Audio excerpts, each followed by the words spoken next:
As a result, it is effective right away. Brittney Griner has been banned by me, permanently barred. No fine, no suspension, no farewell. She's gone in an instant. What in the world is going on with the Brittney Griner situation is something I've confessed. I've been watching myself. You could wonder, what's going on with Brittney Griner? Well, the fact that she was captured mouthing "effing white girl" after fouling out of the game. And everyone saw it, huh? Some have now attempted to argue that it was an effing whack call. I apologize, but I don't see that in the video. Adam Silver made a shocking revelation as he entered a press conference. "I'm banning Brittney Griner from the WNBA with immediate effect. That the investigation is finished." Among the investigation's main conclusions is the man, whose voice can be heard on both a recording and another recording of the same conversation that was made public on Sunday. As a result, it is effective right away. "I'm going to ban." His words were not as loud as the stillness in the room. What the devil happened then? Was she a game rigger? Did she get caught cheating? Or is the league frantically trying to keep you in the dark about something? Because this becomes more repulsive the further you go. Hey, naturally, all of it occurred simultaneously. Riley Gaines posted a video of Brittney Griner mouthing those words after being fouled out. And strangely enough, the video became viral. Oh, we've all seen it here. You see this, huh? Yes, it isn't a call. In my perspective, she is not saying call at all. White girl, that's effing. Okay. Grace's decline wasn't gradual. There were no warning signs for supporters or a goodbye tour. At one point, Griner was a two-time Olympic winner, a global celebrity, and the WNBA's poster child. The she was thereafter totally blacklisted. No one at all is aware of what she said. I don't think you have to give a player the benefit of the doubt, even if that's what she stated. You cannot simply go out and make charges based on stuff like that because the WNBA's actions during the investigation were foolish. Investigating lip reading would be just as foolish as the WNBA's extremely stupid investigation of dolphin noises. Due to Twitter. The call might have been effing whack. Adam Silver didn't mince words. He said that a thorough internal inquiry had been carried out by the league, and they discovered several infractions, corruption, and indisputable evidence actions that jeopardize the integrity of the game have no place in basketball. There was more than one occurrence, he stated. The collapse had been building for years. In this video, let's discuss WNBA player Brittney Griner. Right now, Brittney Griner might be the luckiest American. This woman was discovered using illegal substances when she traveled to Russia. In Russia, she received a sentence of 9.5 years in prison. She only took action roughly 6 months after her conviction because, Joe Biden chose to exchange Brittney Griner for a dangerous arms dealer who was heading back to Russia. Yes, the man who, provided weapons to individuals and nations who sought to overthrow the United States of America is known as the Merchant Death Men. And here's the news. Guess what? He has returned to trafficking in weapons. How does one go from being the face of women's basketball to being totally forgotten? As it happens, this was more than just recent actions. For years, there have been whispers. Players grumbled behind closed doors about Griner's ego, her arguments with officials, and the negative vibes in the locker room.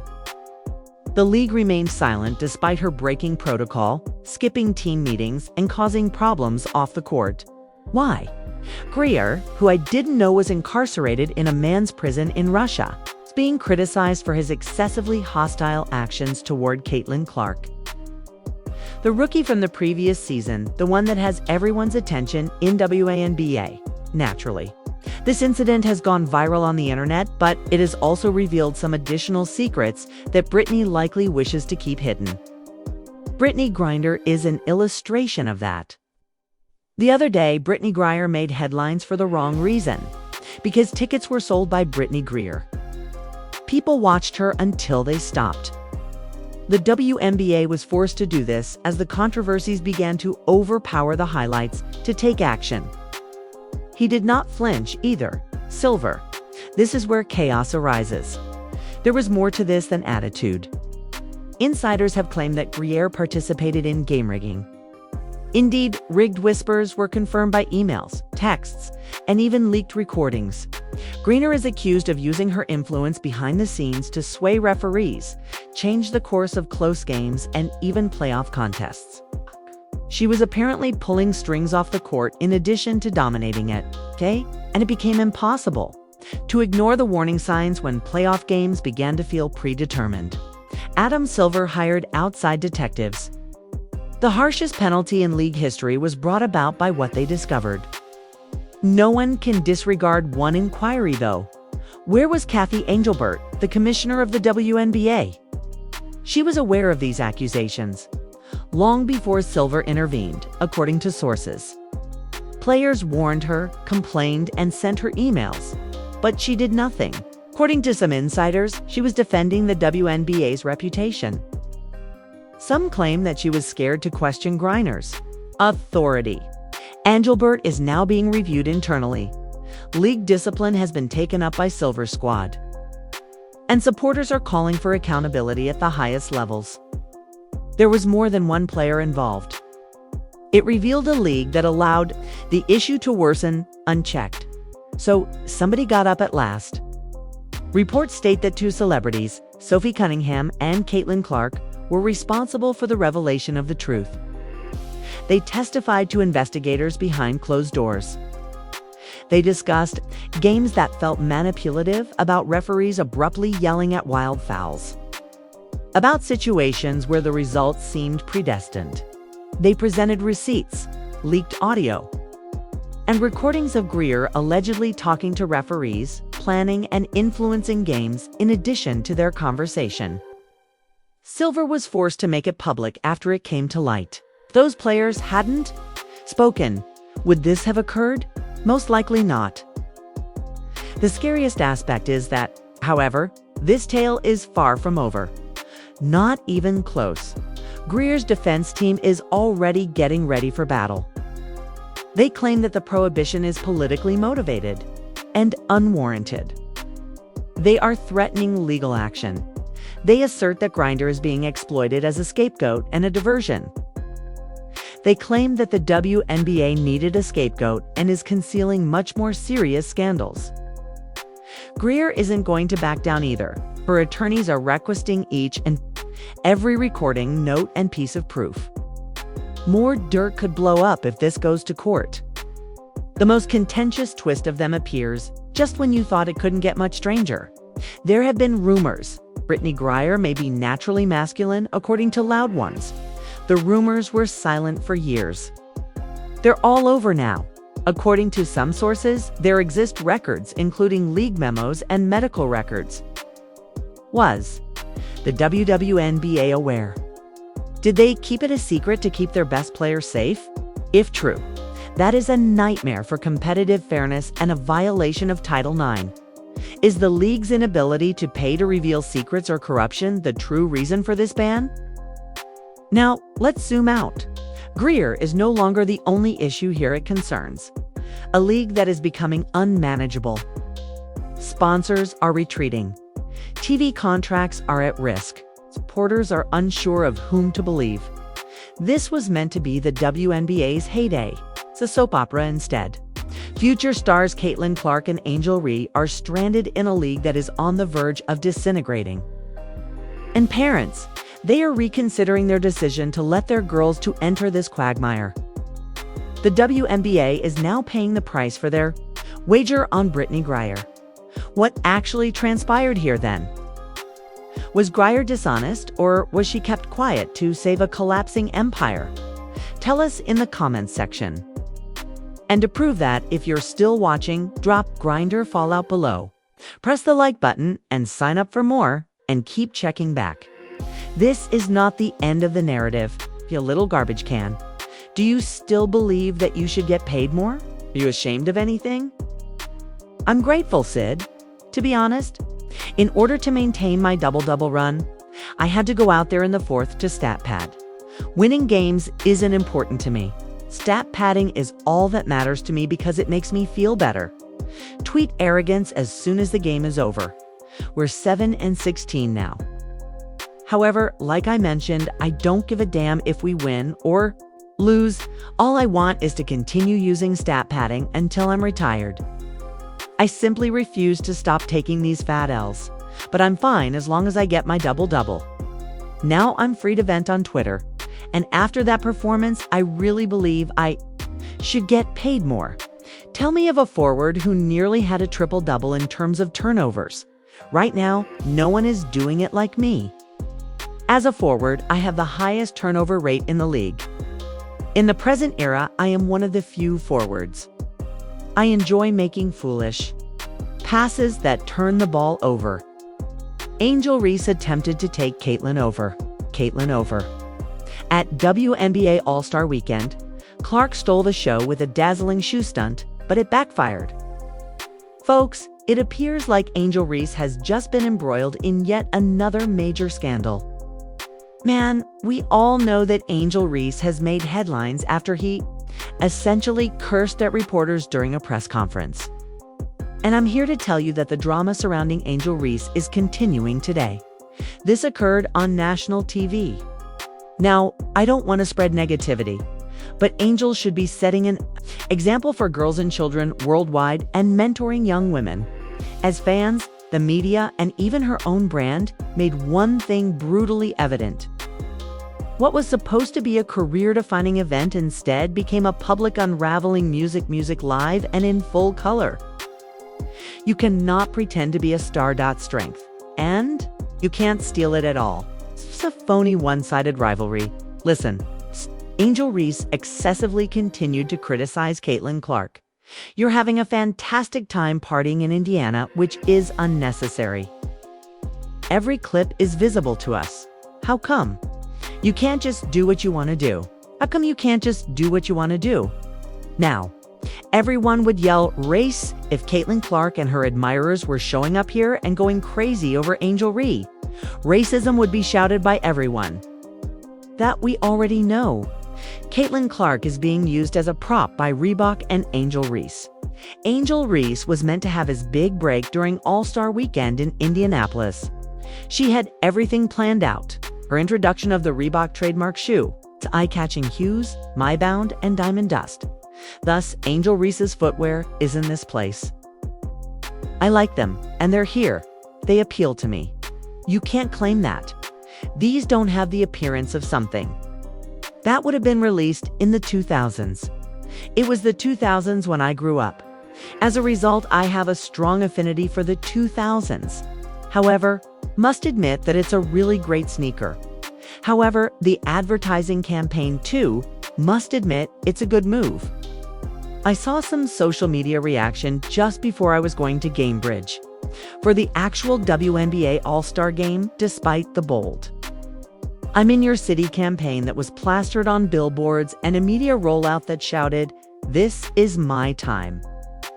I don't usually respond to social media reactions, but I believe this will create some controversy. It was a brand new Angel Reese commercial. From a marketing perspective, Angel Reese is essentially a chef's kiss, isn't that right? The plan was to seize Clark City while he was preoccupied. Here's the twist though. Caitlin Clark was hurt, not simply distracted. The entire strategy abruptly collapsed. Caitlin Clark was seen holding her groin late on Tuesday night.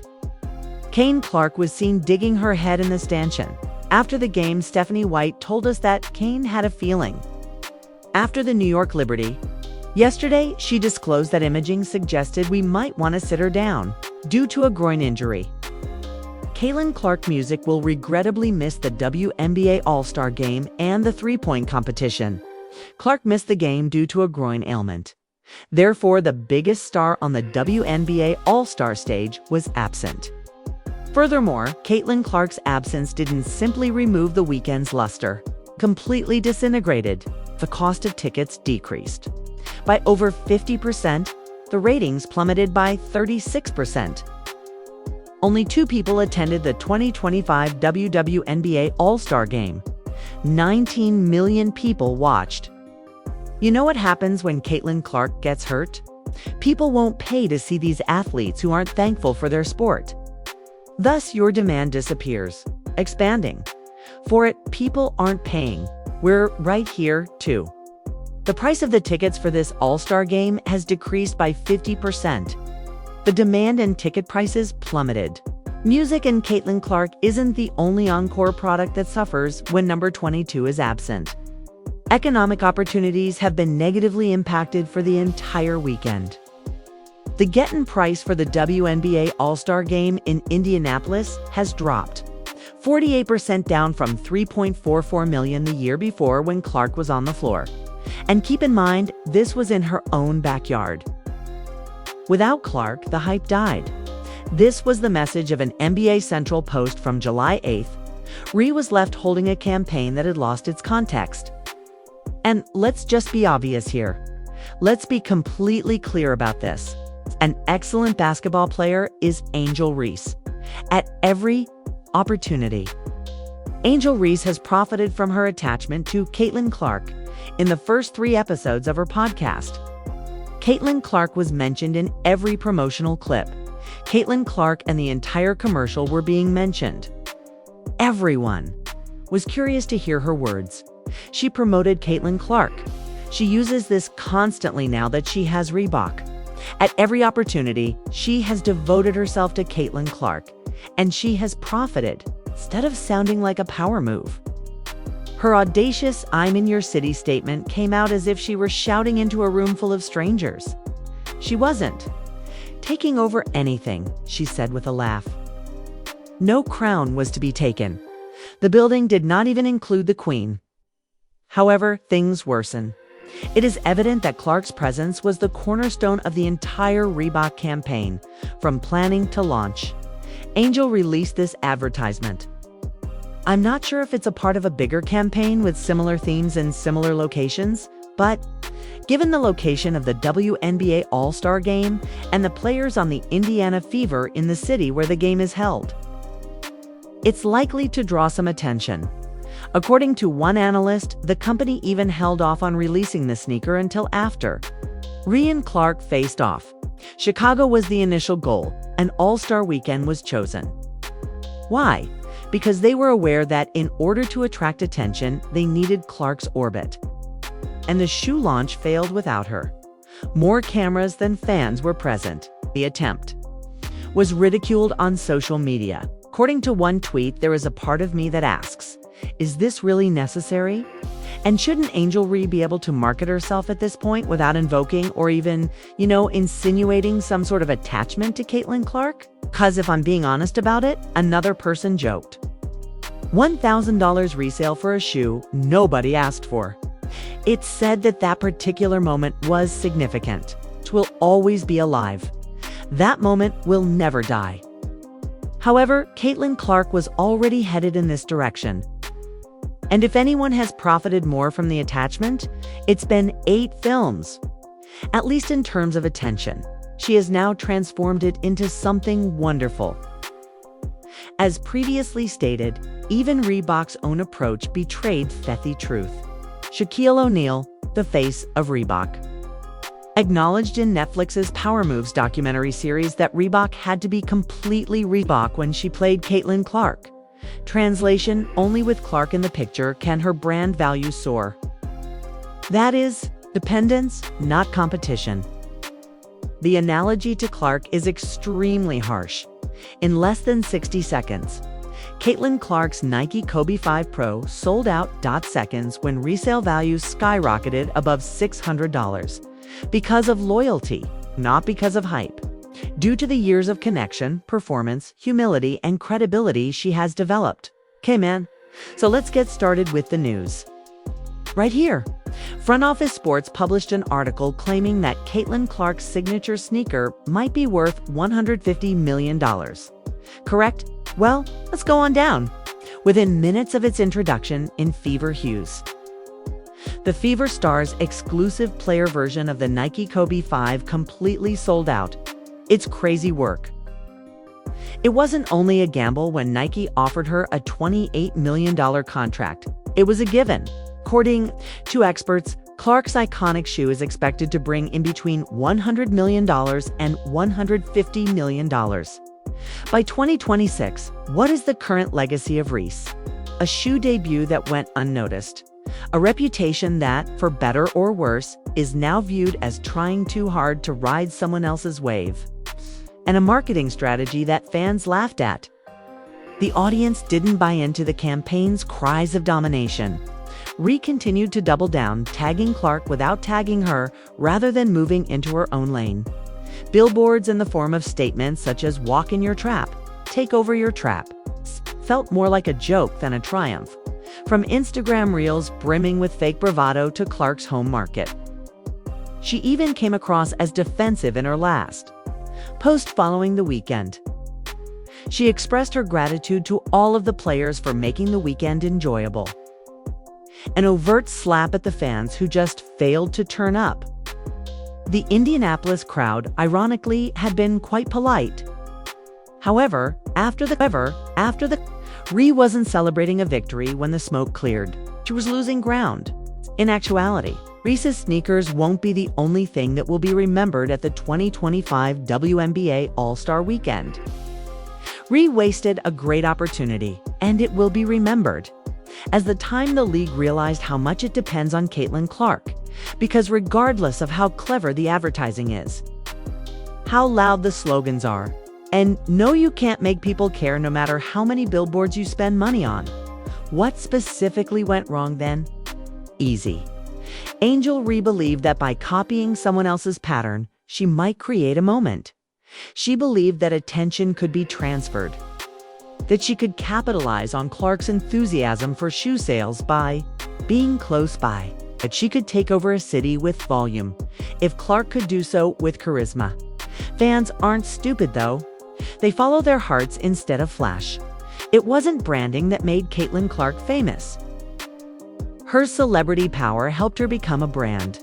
Real emotion, genuine performance, and genuine authenticity, not staged narratives or photo ops, were the foundation of her devoted following. Angel Rhee was able to dominate All-Star Weekend. She revealed a harsh reality. Greatness is not something you can rush. And this is what it looks like when you try. Tell the world who truly controls the W by leaving a 100% CC comment if you're still watching.